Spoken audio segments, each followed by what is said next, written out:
अंधेरे में नमाज पढ़ना बिल्कुल जायज़ है, बिला कराहत जायज़ है।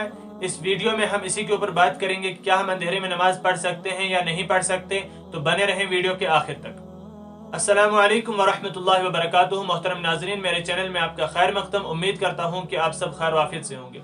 नाज़रीन किराम, बहुत से लोगों का ये ख्याल है कि अंधेरे में नमाज पढ़ना जायज़ नहीं है, नमाज दोहरानी होगी, या अंधेरे में नमाज पढ़ना मकरूह है या हराम है। इस तरह की बहुत सारी बातें आप लोगों ने सुनी होंगी, लेकिन आज मैं आपको इसका खुलासा बताऊंगा कि अंधेरे में नमाज पढ़ना जायज़ है या नहीं है। और बहुत से लोग ऐसा भी करते हैं कि जब नमाज अदा करते वक्त बीच नमाज की अगर बिजली चली जाए, लाइट चली जाती है, तो वो फ़ोन निकाल कर उसे इस्तेमाल करते हैं और उसकी लाइट जलाकर ऑन रखते हैं। तो इस सूरत में उनकी नमाज रही या ना रही, इंशाल्लाह इसके बारे में दूसरी वीडियो में आपको बताऊंगा। लेकिन आज का हमारा मसला है कि अंधेरे में नमाज पढ़ना।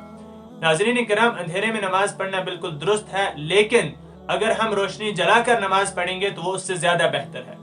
बेहतर यह है कि इंसान को रोशनी में नमाज अदा करनी चाहिए, लाइट जलाकर नमाज अदा करे। लेकिन अगर किसी ने किसी वजह से अंधेरे में नमाज पढ़ी तो उसकी नमाज अदा हो जाएगी, क्योंकि नबी पाक सल्लल्लाहु अलैहि वसल्लम से अंधेरे में नमाज पढ़ना साबित है। हज़रत आयशा रज़ियल्लाहु तआला अन्हा की हदीस है, जो कि बुखारी शरीफ की हदीस है, कि नबी पाक सल्लल्लाहु अलैहि वसल्लम ने अंधेरे में नमाज अदा की है।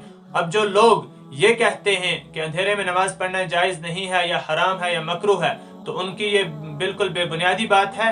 इसकी कोई भी सबूत नहीं है इस चीज़ का, बल्कि अंधेरे में नमाज पढ़ना जायज़ है, दुरुस्त है, बिला कराहत। लेकिन बेहतर तरीका ये है कि इंसान जब नमाज अदा करे तो उस वक्त रोशनी जला ले, लाइट उस वक्त जला ले।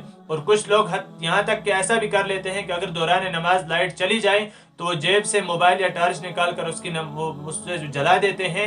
तो उनकी नमाज अदा हुई या उन्हें दोहरानी है, इसके लिए दूसरी वीडियो आएगी इंशाल्लाह। तो फिलहाल आज के लिए इतना ही।